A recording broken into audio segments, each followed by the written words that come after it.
Hello and welcome to this week's debrief. I'm Angus Scott. The transfer window has long closed, but there's still plenty of news to come from Fabrizio Romano. Fab, the world's transfer guru, is with us later with news on the Mbappe saga and Conor Gallagher's future. From RFAB to IFAB, that little-known footballing body that seems to do everything it can to change the game and not necessarily for the better. Well, now on the cards, as it were, to add to the yellow and red ones they have, is a blue one. And this time it's a sin bin, a 10-minute spell on the naughty step for those who commit a cynical foul or tell the referee what they really think of him or her. So out of the blue, do we get some blue sky thinking? Or has IFAB just muddied the waters and threatened to implement the worst change to football since the BBC updated their social media policies for presenters? Well, that's what we are debating today. Are the lawmakers ruining football? Ben Jacobs is here. Ben, hello. Good to see you. That was your best intro yet. Thank you. Thank you. It took me a bit of time, but you get a bit of color in there and everything else. You've got some material to work with. Also with us today, two returning faces to the debrief. Christina Unkel, our resident FIFA referee. Hiya. Hello. Thanks for having me. Great on the color commentary, considering all we're going to be talking about is colors today. Yeah, I think you're right. And James Benge is here, CBS correspondent based in North London, but with the world at his feet. I feel like I'm going to offer infinitely less to this conversation than anyone else, but I'm delighted to join. And if you're not happy with me, blue cards, red cards, whatever, I can clear out. Well, I think I'm done. I'm empty carded now. I think I've got nothing more. Right. Let's start with you, Christina. Look, IFAB have debated this. They came up with this idea sort of back end of last year, didn't they? Then they had their annual general meeting. And then they've come up with the idea that, yeah, we'll expand it a little bit. But what are they intending to expand? Tell us. Yeah, so they've already done some trials and clinicals in youth competitions. So I actually was a bit surprised at how much anger and explosion came out of nowhere, especially since it was 2 days after the agenda items had been announced by IFAB as to what was going to be portrayed. And here, what is the important part that many kind of just overlook quickly is that this is still in trial mode. So the presentation and kind of where we're at now next with the trials of the sin bin, the trials of the blue card, is just that. It's still in trial mode to see whether or not it does benefit and add to football, also known as the product. When we're talking about keeping the ball in play, that is one of their biggest things, is how much more time can we keep the ball in play? Other laws that have impacted this is like the Men's World Cup when they were adding 13, 14, 15 minutes in it, right? The focus is how do we keep the ball in play? How do we have more attacking football? And how do we generate more goals and don't essentially reward those who are not making football plays? So two things. Yes, still in trial mode. Yes, they'll only be considering it and doing trial modes in more senior competitions and matches, not yet rolled out, to see if it makes sense. But secondly, most importantly, and the other point I think everyone's getting lost is what is a cynical foul? Once people understand what a cynical foul is, I think that will make everyone feel more comfortable with what the purpose of the sin bins and the blue card are supposed to essentially attain and hit. Okay, well, let's get into that definition. Let's get, in fact, actually, before we all start, let's have a vote. Who's in favor of blue cards? I am. I'm in James favor of just sticking. Yeah. Trying them. Okay. I wanted to see Christina. what happens. Yes. Okay, Christina and James are saying yes. Ben, do I take it you're saying no? I'm saying one, refs would need bigger pockets, and two, a more strict definition and maybe even a different color. But I'm not against trying them, but just for devil's advocate, I'm going to decide to go against Christina and James. I agree. Look, we got two no's, two yeses. Right. So let's see where we are at the end of this podcast. But Christina, you were going to get into the specifics. Let's get a definition of what a cynical foul is. Yeah, so cynical foul isn't found necessarily in the laws of the game, but it's found in essentially the commentary. What we say is, kind of the football clarifications for us internally when we talk about the applications, the considerations. So for officials for over the past easily 2 to 3 years, cynical foul for us is essentially a non-football play when we talk about, and there was the example given of, when it is a player who has essentially beaten another player, is in a promising attack, and that defender merely just takes the hand and grabs the shirt, pulls them back. Whether it's in American world, we call it a collar tackle, right? But essentially, there is no attempt to play the ball in any manner, shape, or form. Others may refer that to a professional foul. Others refer it as a tactical foul. But in essence, we all know what it is when we see it. It's when the ball is crossed, they're into an attacker phase, they have no chance to win. They know there's going to be advantages of maybe a 3-on-2 or momentum. And so that defender commits that foul to break up that stopping a promising attack. That for us is considered cynical because there's no attempt to play the ball. You can't play the ball with your hands. And it's merely just to disrupt the game. And for us, that is the definition of what a cynical foul is. We all know it. When we see it, it usually happens on the outer banks near the touchline, and it always happens when there is a quick counterattack play. Yeah.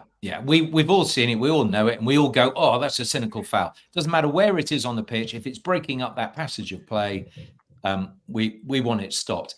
But is the blue card the right answer? Anyway, James, your gut feeling is you want to see it happen?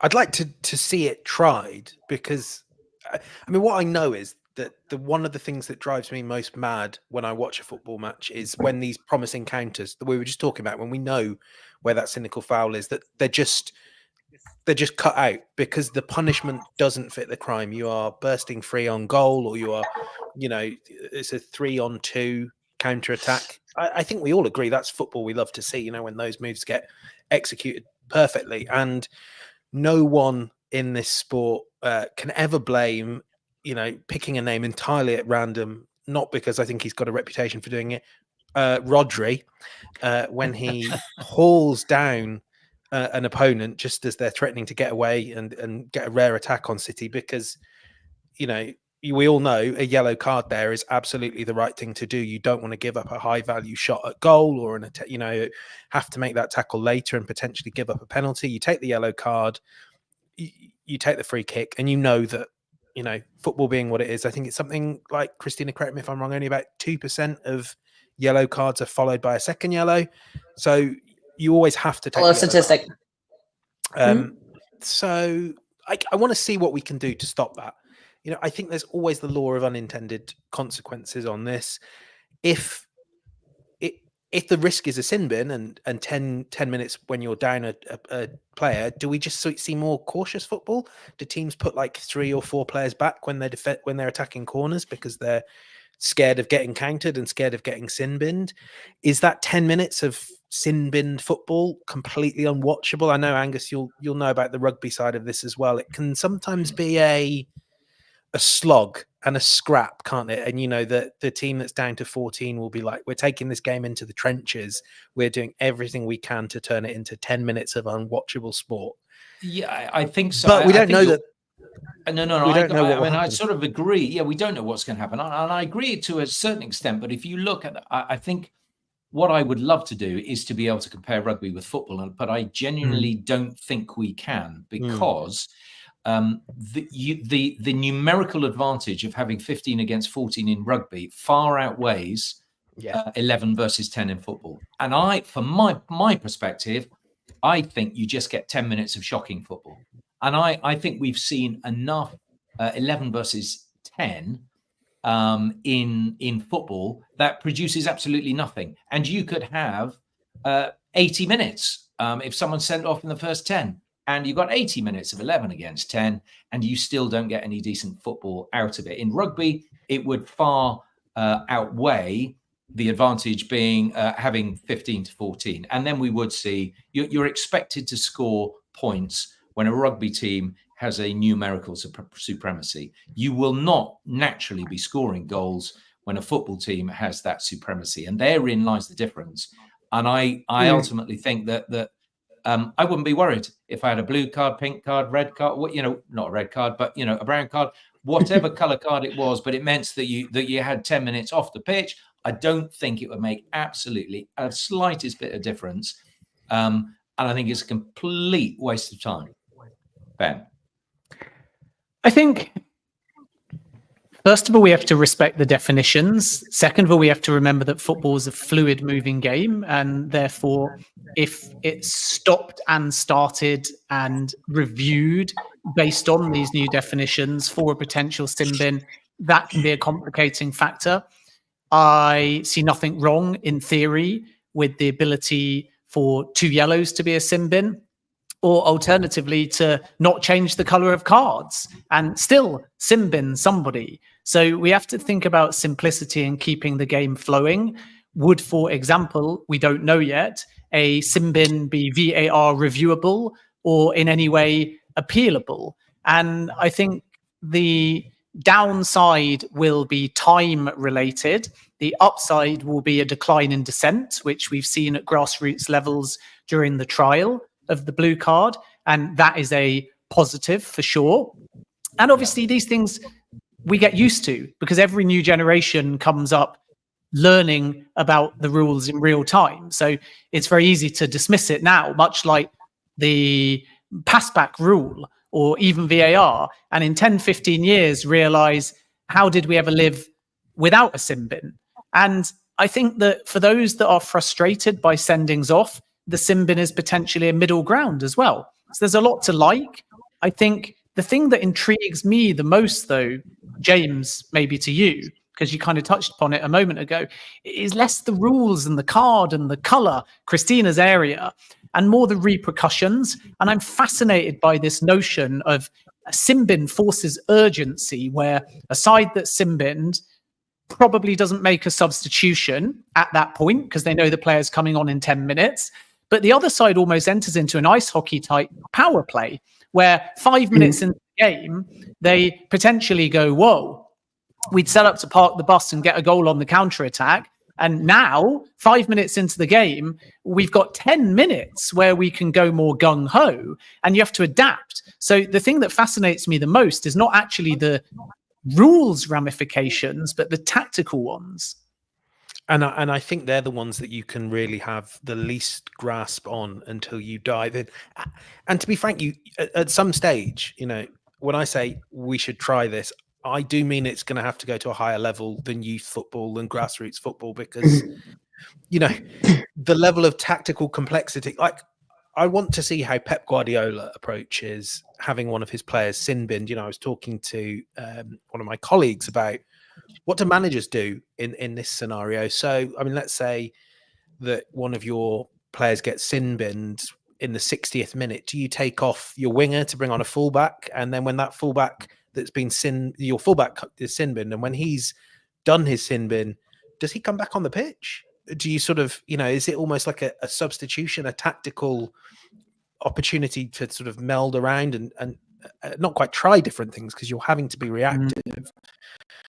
But, you know, with so many of these things, there are sort of laws of unintended consequences. And I tend to find with football laws specifically that what we would expect to happen is almost immediately countered. So it was very obvious, even when Arsene Wenger spoke about, let's change the offside rules so that it's daylight or whatever he wanted to term it, behind the defender for a forward to be offside. It was obvious immediately that would bring about more defensive football. Now, how the sin bin works, I honestly have no idea. Well, actually, I have one thing I'm really intrigued by, though, that Christina might be able to answer, knowing the people that make these decisions. Why on earth is it a blue card? Because a blue card sounds like what I mean, you might not know, but blue card is where I have at Cafe Nero to get stamped for my free coffee.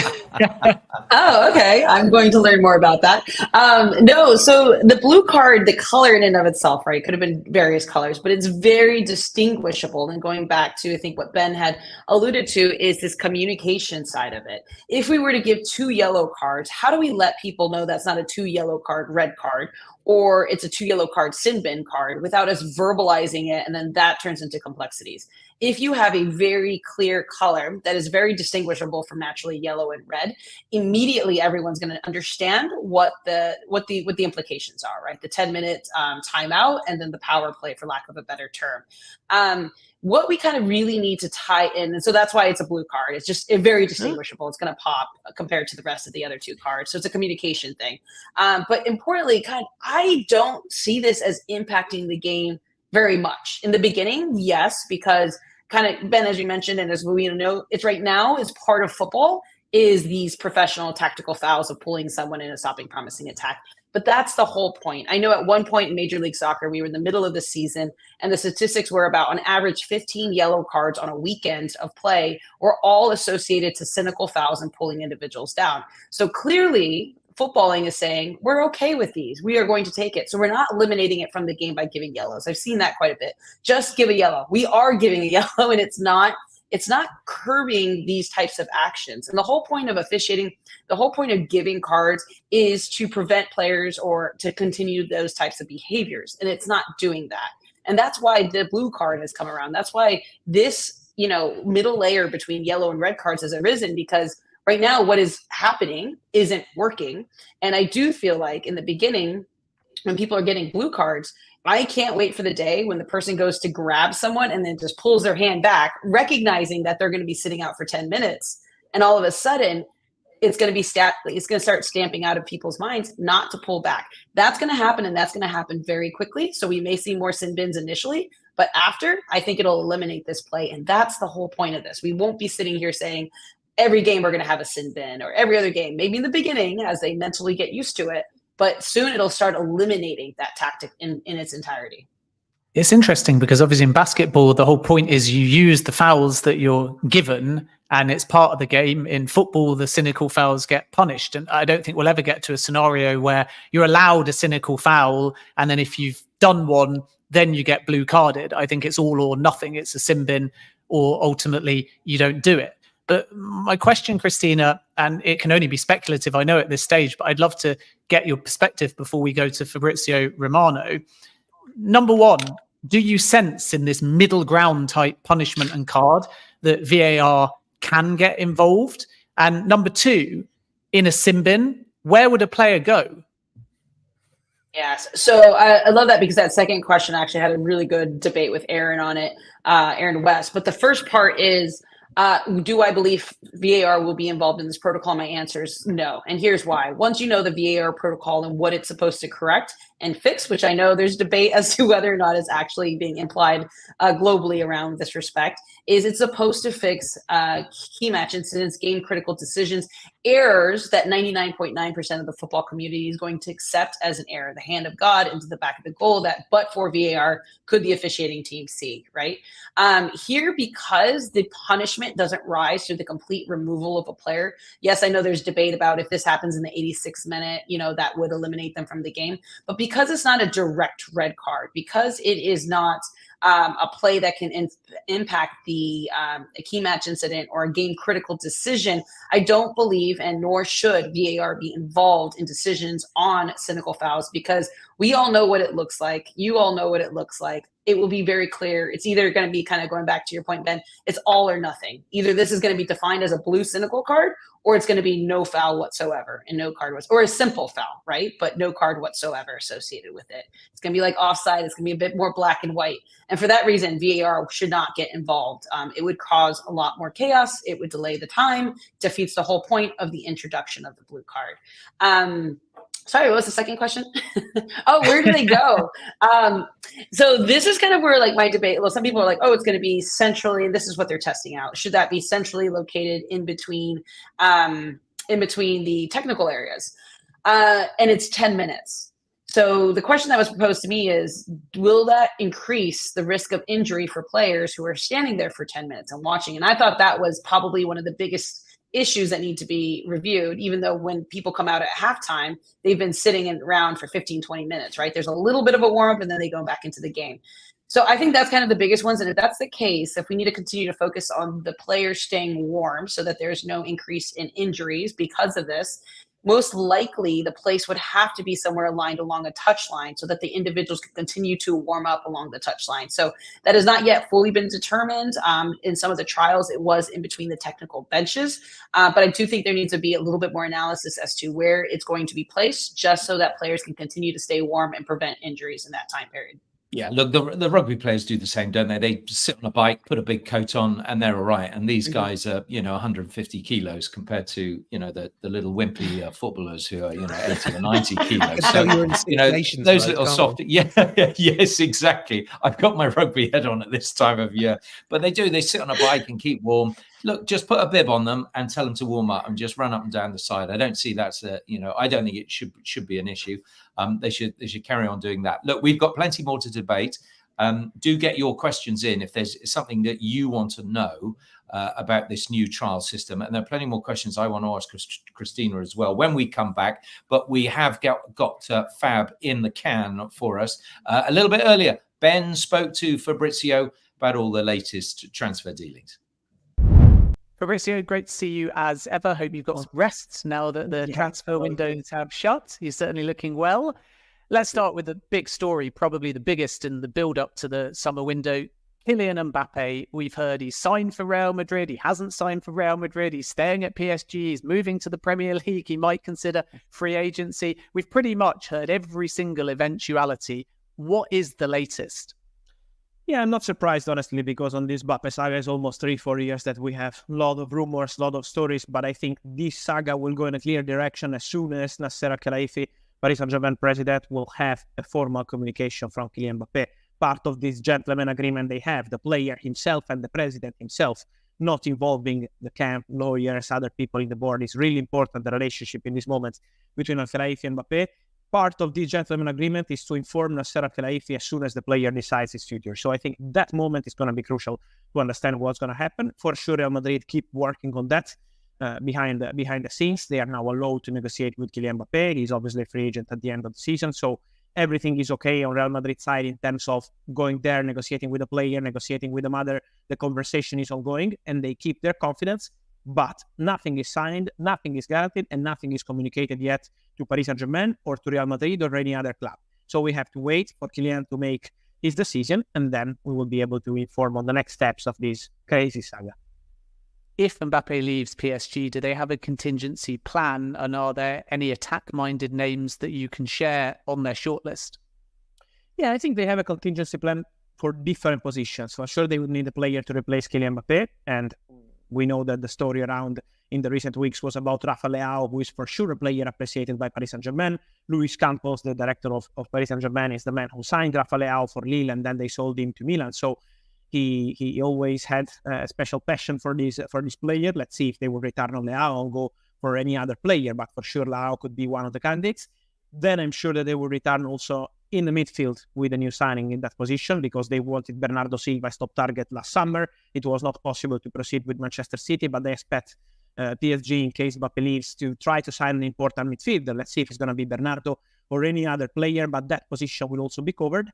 And then a centre-back, because they wanted to sign Lenny Giroud from Lille already in the January transfer window. That was not possible because Lille president Letang didn't want to negotiate.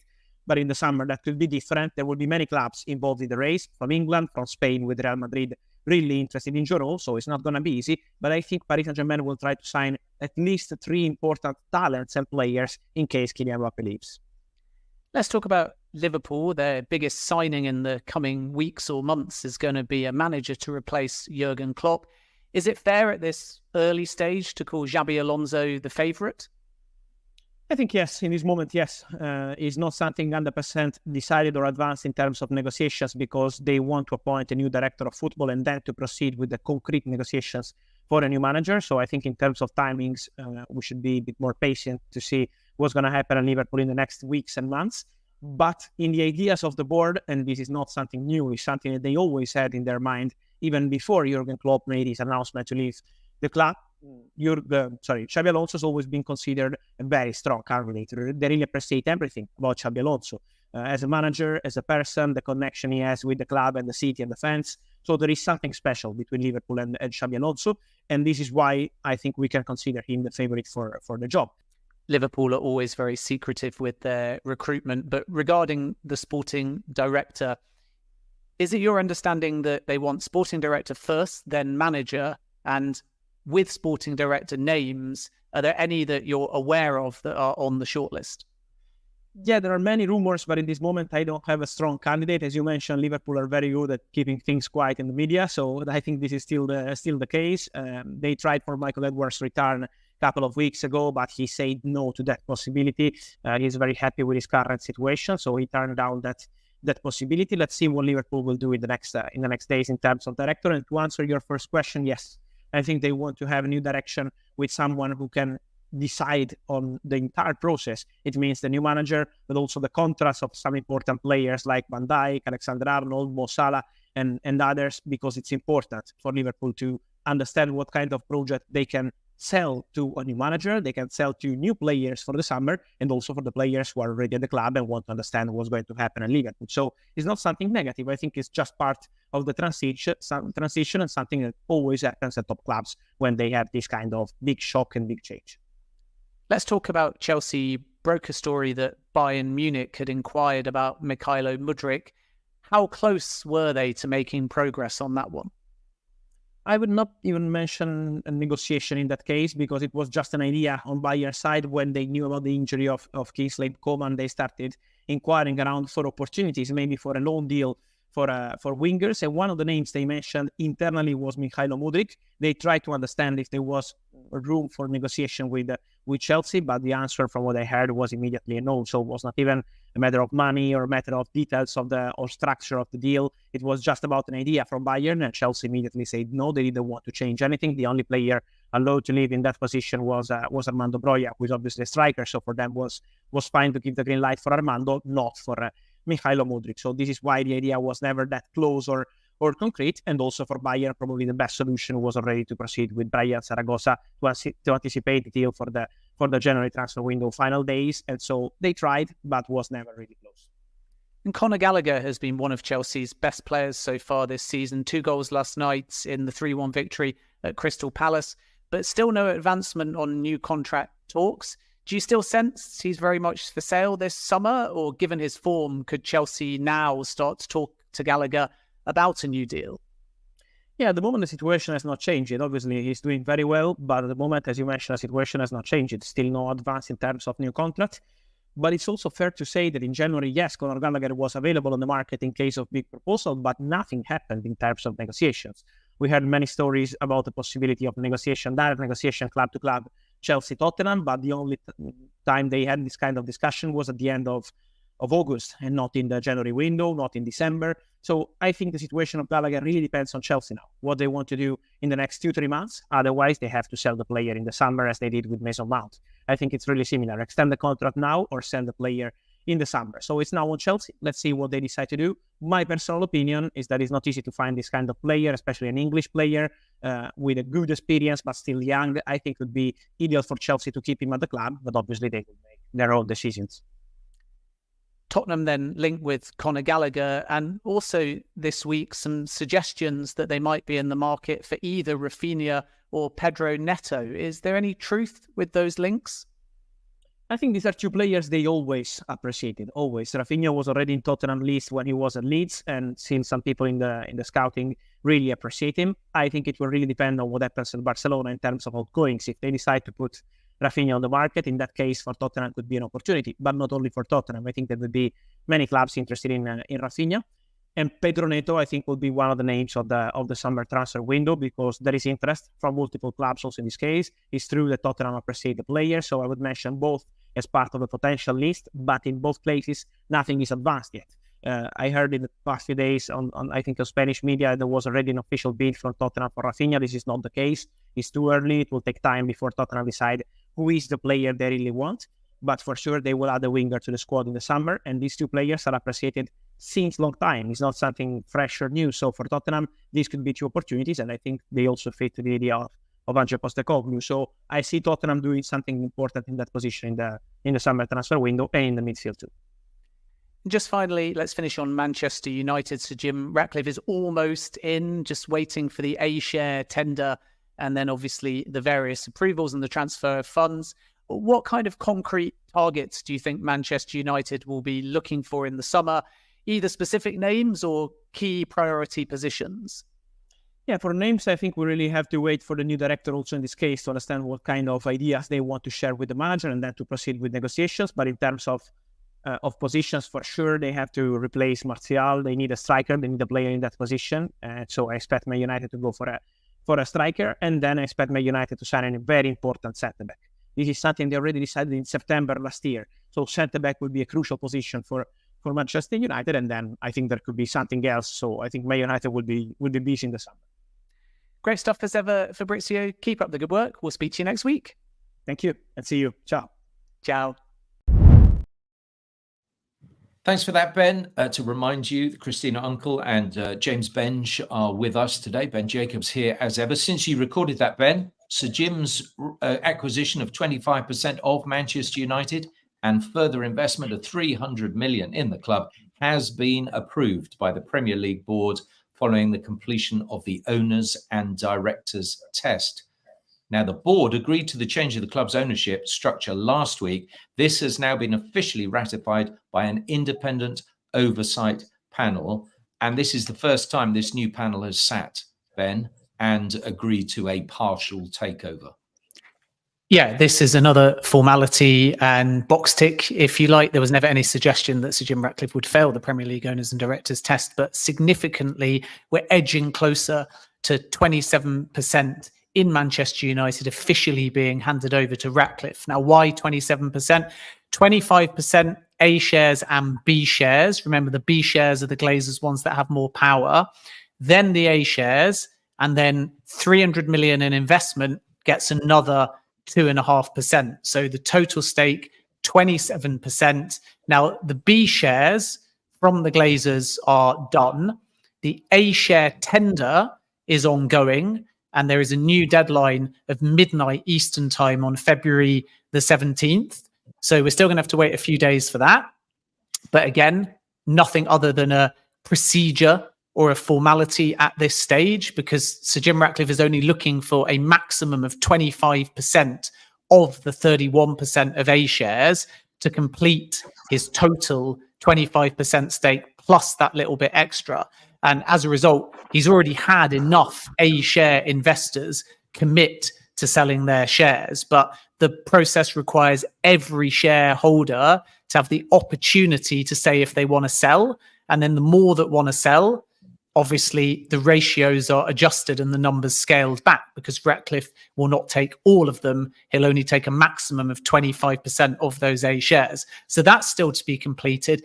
FA approval is still to be completed. But this is the next step that tells you that Sir Jim Ratcliffe's entry into Manchester United officially is imminent, which is good news, because as soon as he is formally in, then he has sporting control and he can start, along with Ineos and Omar Barada, the incoming CEO who will start in the summer, begin that process of finalising a sporting director. Brilliant. Thank you, Ben. That is a slight offshoot of what we are discussing today, which is, are the rule makers ruining football, with specific focus on this new blue card that has come out of the sky and potentially could be used in higher grade football while it is being trialled at lower level football at the moment. Now, one of the questions to you, Christina, is when it's been trialled, half of the reason it's there is to stamp out dissent.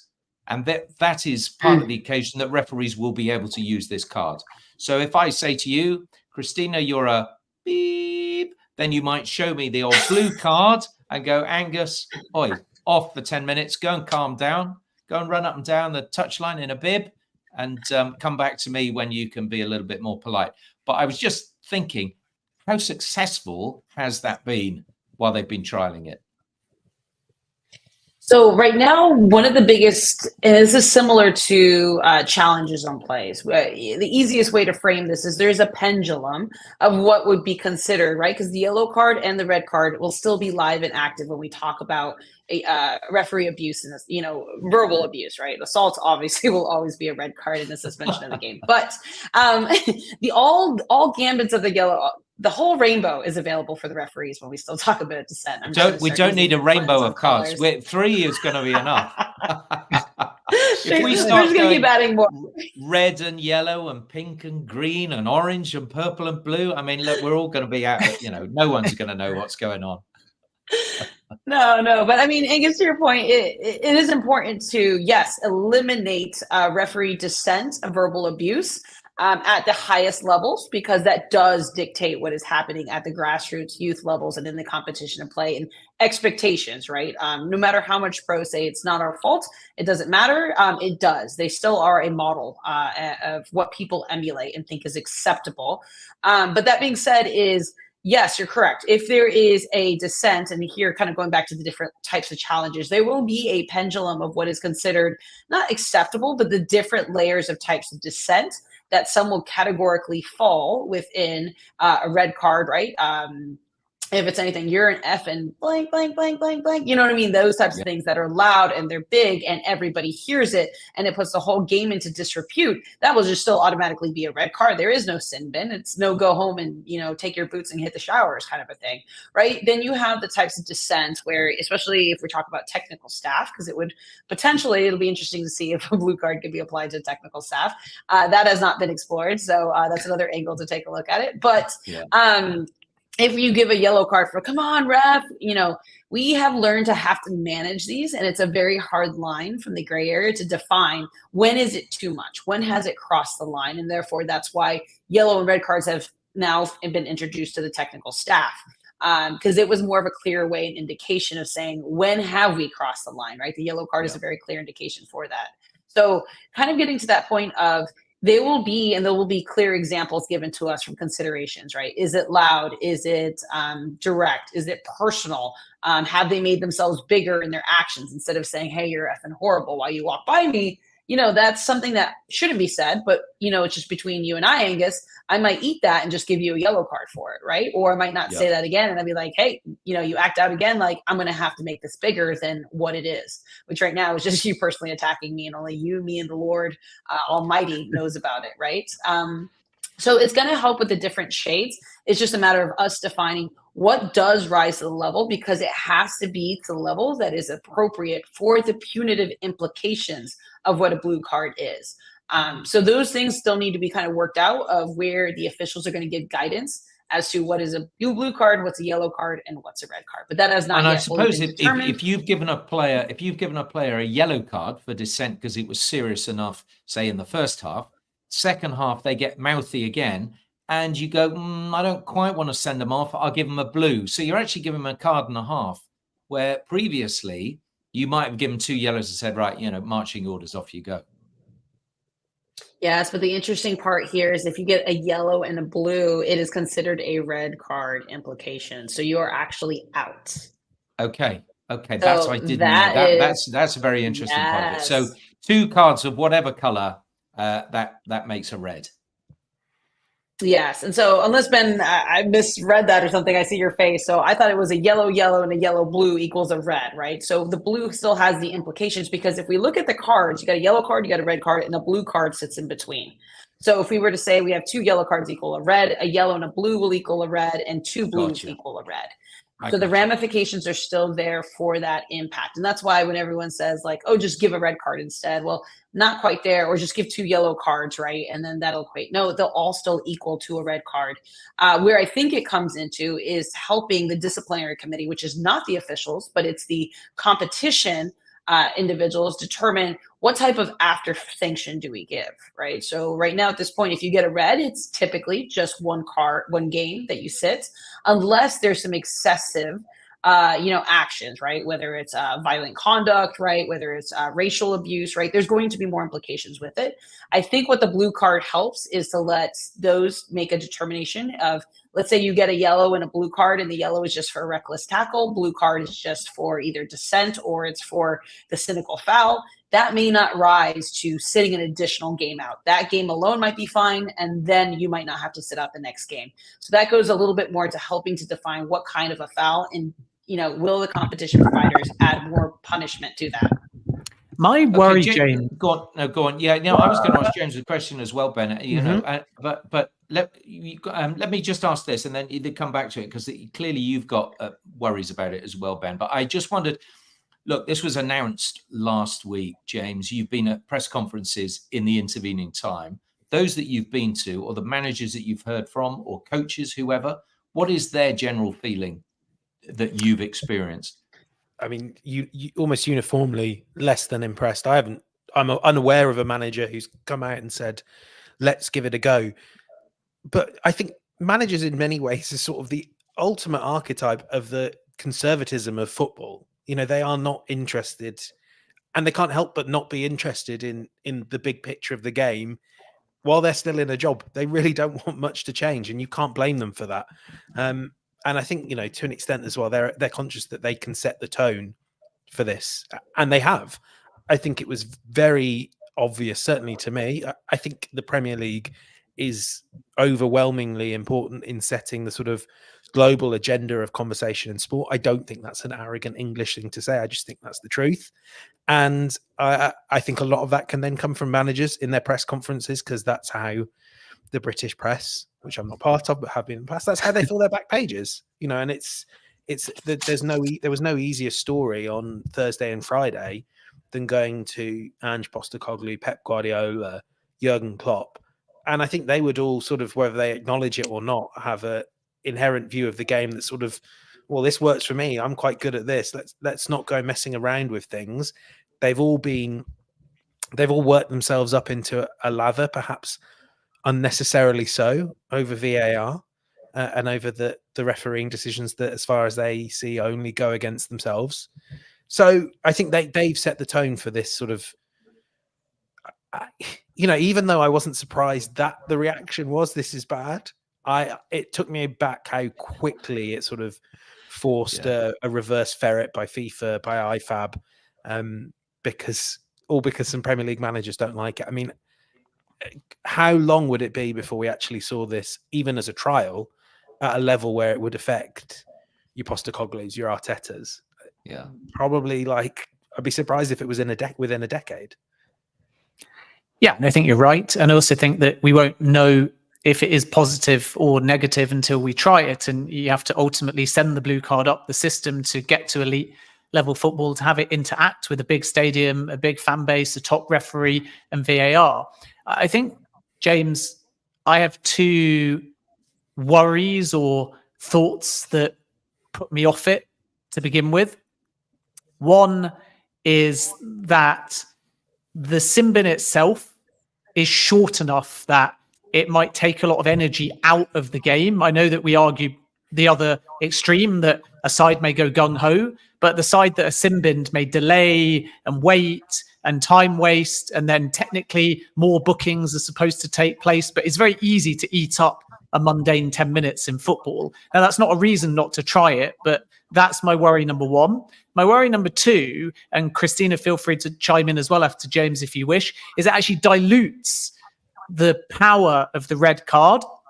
And I sense what will happen is, rather than the sim bin being seen as a nice halfway house to appropriately punish somebody without the severity of a sending off, I think we're going to get a lot of a player was sim binned, it should have been a red instead. And then they came back on to haunt us, and a lot of outrage from managers who feel that that player should have gone permanently, not only in a temporary sense. I do think on that latter point, I certainly like hearing Christine explain it, just sort of came round to that view of we know it once we see it. And yes, you're right that what will happen to an extent is managers will say, oh, I thought that was violent conduct because he's grabbed him, and how is that not violent conduct in this imagined example I've come up with? I'm sure that will happen, and I'm sure that will sometimes be relayed uncritically, and that will sort of stoke the fires of football conversation for several years, and it will be deeply dull, much like the VAR conversation. It's actually quite boring because most of the time VAR is fine, and maybe there's a bigger picture conversation that we will never have, but we ought to have, about why we can't all just chill out a bit more about refereeing and acknowledge that, hey, these guys make just as many mistakes, but maybe a few less than a few of the players on the pitch, and it's okay. And a lot of these aren't even mistakes. We just have different interpretations of things. I can't remember what the other thing I wanted to say was. I thought it was really profound, but it's gone from me now. We'll come back to you. Don't scratch your So head. profound. That's such a shame. Well, I do. Well, when I feel free to cut me off if it comes back to you. But I think that's the point. Is this the blue card is going to find itself more in the categories of what's considered stopping a promising attack, as I mentioned. Kind of as if it's in the central of the midfield, it's because we still have a number of defenders. So, for what people need to understand is denying an obvious, and the key word is obvious, goal scoring opportunity, also fondly known as dog-so, that is always going to continue to stay as a red card, right? Because that's the number of defenders, the direction, the distance to goal, right? And having possession and or likelihood of regaining possession. Those are all still going to categorically fit under the red card. Here, this is dipping into the stopping a promising attack when we know there's an advantage, but it's not an obvious goal scoring opportunity. So you're going to see this most likely in the center of the midfield when there's still about 2-3 defenders, when there's a more of a 2 versus 3 scenario, and there's still defenders behind that are still able to purposefully and deliberately and meaningfully is the word I want to use, meaningfully defend in this scenario. So the blue card's not going to take away the impact of the red card, because what we're only doing is we're stopping those promising attack scenarios. If we see it in the attacking third, you may see it more when someone is turning the corner in the technical closer to the goal line itself, who's beaten a player, but you still have 5-5 in the penalty area box. So therefore, it's not an obvious goal scoring opportunity. It's just a promising attack. So that's where the blue card is going to have more implications in that respect. So it's not going to take away the bite from a red card, because once again, it's understanding what the blue card is and the purpose behind it, and specifically what exact fouls it will be admonishing, and it won't be the red card foul. So the red cards still are going to happen for serious foul play, violent conduct, and in denying an obvious goal scoring opportunity. Christina, what happens if a goalkeeper gets a blue card? That's actually one of the things I want to know is if there is, and it's not yet been considered, is does that mean an on-field player has to step in at that position, or can we have? I know that would be great. That would actually make for some. That's great worth doing it just for that. See, now, yeah, quite. I think it should be a card only for goalkeepers. Forget the other 10. Just give it to the goalkeeper. Oh yeah, and then the British papers will have a field day with it. Yeah, then your opponents get the chance to choose who they want of your team to go in goal. Oh, this is it's like a Hunger Games. Which one's going to be the tribute and put into the goal? So here's where I feel like you would have to have a temporary goalkeeper replacement. Someone else would have to step off the field, just because we know obviously the implications of a goalkeeper and the significant skill and unique abilities. And we always joke there's always one good goalkeeper and the second one's not the greatest. So I do think there will need to be a temporary sub. So this would probably make an alteration to the substitution laws. And I do want to emphasize that I've gotten some tweets already. This is not American-made law. We are not bringing in our laws. Americans typically do not sit on IFAB. You have to be part of the United Kingdom. So I do want to clarify, it is not the Americans who are making these laws. Absolutely. Even though if you look at Major League Soccer, we're introducing a lot of interesting laws for this season. IFAB is one of the most antiquated systems around. It is as far as I remember, England, Wales, Scotland, and is it Northern Ireland, and also FIFA. Mm-hmm. So all the home countries from the UK have a vote each, and FIFA have 4 votes. And if anything's to be passed, I think it has to be passed by 75%. We made the sport, so we should. Yeah, well, exactly. We keep the rules. I mean, it's as bad as the MCC with cricket. These old boys sitting in the pavilion at Lord's, keeping control of the game. It seems bizarre to me, although I think IFAB would say, look, we do have representation from some very serious people who have played the game, the likes of Arsene Wenger, Luis Figo's there, and plenty more besides that are represented. I was offered a position in the Scottish FA. I was offered a position in the Scottish FA to get on IFAB. It was all in jest. I told them that there's no way I'll ever get it. That's a dream of mine to sit on IFAB. And they said, move to Scotland and we'll get you there. And I just can't eat haggis. Is that what it is? I can't eat there are places. Black pudding. I'm telling you, Christina.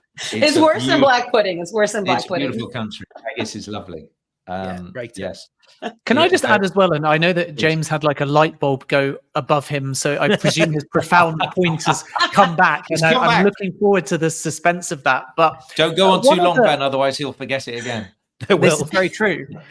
Christina, are we to presume with blue cards that they are only game specific? In other words, my hunch is that you're going to get a more likelihood of someone taking a cynical foul, even knowing the punishment towards the end of a game. If you 1-0 up, someone goes clean through the midfield, you might be prepared to drag them back at that stage in the game, knowing that you're going to get a blue card. And obviously, if there was only 4 minutes left in the game, then the punishment is diminished. But that is just the reality of the fact there isn't 10 minutes left in the game. Are we to presume that if you are sin-binned for 10 minutes, that it wouldn't spill over into the next game, so you couldn't be selected, or if you were selected, you'd have to do those 6 extra minutes in a spillover sense? Are we to presume if the 10 minutes isn't met due to the logistics of time, that the sin bin is just shorter? Yeah, so I do believe it'd have to stay to game specific and not pour over to the next game itself, because we decided and determined that a blue card does not reach the level of a red card and therefore should not implicate a secondary game in that scenario because of, once again, does the crime meet the punishment? So I feel like it will remain game specific, not pour over to into the second game, but there'd have to be a good reason as to why we would, or by we, I keep adding myself into this, I'm not yet part of IFAB, of why IFAB would determine and say, let's go ahead and move it to the secondary. Because if that's the case, then we might as well allow a red card to basically stay in that play. So I do feel like it will be game specific. It is a bit of the dark arts. And similar to your point, this will be a decision that players will be deliberately making, such as when a player deliberately handles a ball to prevent it from going into the goal, knowing they're going to get a red card and a potential penalty. But we've seen it where teams have gone on because of that decision. Yeah, Luis Suarez being the most notable cheat around. But I think if someone's getting sent off in the 84th minute, then I think you should say, right, if you're going to bring in the blue card, we're going to play for 10 minutes. We're not going to finish the game after 90 minutes. Say there was no extra time. We'll go on for those extra minutes. So we'll play. You'll get your 10 minutes. Don't worry, because that will stop them from saying, that's not it's true. 89th minute. Yeah, That's not. Why? Because you could be losing the game 1-0 and decide the game's ending anyway. So you're going to purposefully get somebody blue carded, play the game with 10 men, but you've got 9 extra minutes to try and equalize. But that's taking out you deliberately taking someone back if they were making a counterattack. But the point is, if you add time that doesn't exist, then that can be exploited by teams.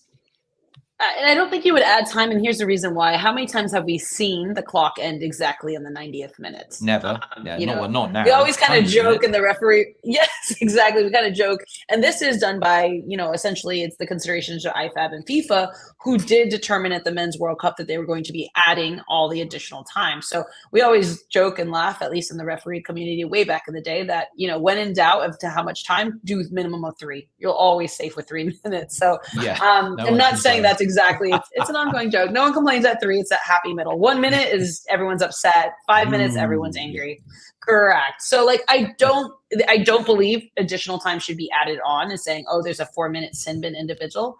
I think it just is part of the repercussions, and we're going to have additional time anyways that will eat into that. So I think James, all in all, it'll wash itself out. James, come on, let's this big moment, and we're ready for it. Okay? This is going to be amazing. It's going to be such a disappointment, isn't it? But I mean, just sort of looking at that question at the top of the slide or whatever, the screen, I actually wonder if what rule makers are doing is not enough. If this sport just doesn't change and try enough. I mean, it has been my entire lifetime of watching football. Has the on-field experience changed in any significant way since the implementation of the back pass rule? Now, there have been tweaks and needles. I remember, that in years gone by, tackles from behind were legislated out of the game. But actually, the experience of football is remarkably static, considering how much around it has changed, the speed of the players, the fitness. And I feel like this sport is so incredibly conservative about trying anything because there are huge problems within it, as much as we love it and it's the best entertainment product there is. I mean, I still think no one sort of speaks about this crazy world we exist in where if the ball happens to hit a hand, and there's so much grey areas about handball that no one really has fully addressed, that it just automatically becomes an 80% chance of scoring a goal. I mean, no one has tried, as to the best of my knowledge, someone correct me if I'm wrong, no one has said, are there different ways we can trial for implementing different sorts of fouls in the penalty area so that a professional foul, or perhaps an act of violent conduct in the attacking third could be a penalty, for instance, but a non-deliberate handball, and I know, Christina, you would probably hate the idea of having to determine, if something's entirely non-deliberate, and that would be another... It gives me more job security on the media side. You'd be delighted. I think this needs to be a sport that's a little bit more willing to just try and fail, and, there are thousands of competitions the world around at the highest level as well. The EFL Cup, for instance, could be the ultimate proving ground for, okay, this year the EFL Cup has different penalty rules to everyone else. Let's see what happens. Just do it. And if it fails, it's not the end of the world. Everything is just sort of blown up. Every mistake by a referee is, grounds for social media abuse. Like, it would, the sport would work much better if we just accepted that we try things and they fail sometimes. They do it so well in America. Yeah, and I think as well, things get tried under the radar. So this blue card hasn't been miraculously pulled out. It has to rise up the system. Of course, if you put it straight into the Premier League or the Champions League, it's going to be under more scrutiny. But I agree with your broader point. I think it actually was quite profound about football being old and archaic, and yet all this modern technology existing. And if you think about dissent, it's negative, obviously, because it can be too over exuberant, it can be abusive. We have to find a way of cutting it out. But if you think historically about dissent, it wasn't necessarily meant in that manner.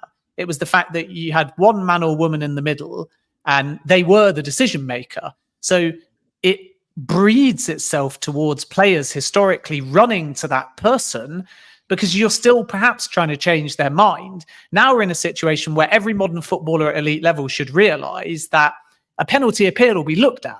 So you've got no excuse to run to the referee, to get in his or her face, to make a case, unless you feel somehow like you're influencing the decision-making process. And then you've still got to do that politely because football has changed. And something that auto-punishes appeal, not even dissent, but over-speaking, over-aggressiveness, whatever side of the line it's on, I think is quite profound because there should be no reason for it to be there in the first place when everyone knows now modern football at elite level anyway does have that ability to review something and make a considered decision using technology and any other resources. So it's kind of quite interesting to me, Christina, because dissent for me didn't start as dissent. It started as a bunch of exuberant athletes historically crowding round the decision maker, which you would do in the heat of the moment. And although you've got to be respectful about it, I'm quite empathetic to that because why wouldn't you try and change the mind of the person making the decision? But now you know there's a way to try and change their mind. There's a way to talk to the referee and there's a safety net of technology. If people persist on being abusive or even over exuberant, perhaps they should be punished. And Ben, I always tell players, little boy who cried wolf. And when you look at me puzzled, then that's how I say that's how you should manage officials, to be quite honest, as a player. Not complain every 2 seconds, not crowd a referee. You come to me polite, fully respectful. I'll always have that conversation and listen to what you have to say as opposed to being abusive about it. Let's leave it on a positive. That's a very good place to leave it. But just a quick show of hands. Who after this pod is still in favour of a blue card? Yeah, I'm all in. Oh, I can't believe it. I've lost this debate. Honestly, all I would leave this pod by saying, is it really necessary? And my answer would be no. So let's anyway, boo, yes, but I've been defeated. Congratulations, you've turned Ben, and not many people can do that. So Christina, to James, to Ben, thank you all very much indeed. A very, very healthy debate. It'd be really, really interesting to see how far up the footballing food chain the blue card actually goes. Or will it, as Ben has said, be given the red card itself? Thank you, everybody, for listening. This is The Debrief. We're back next week.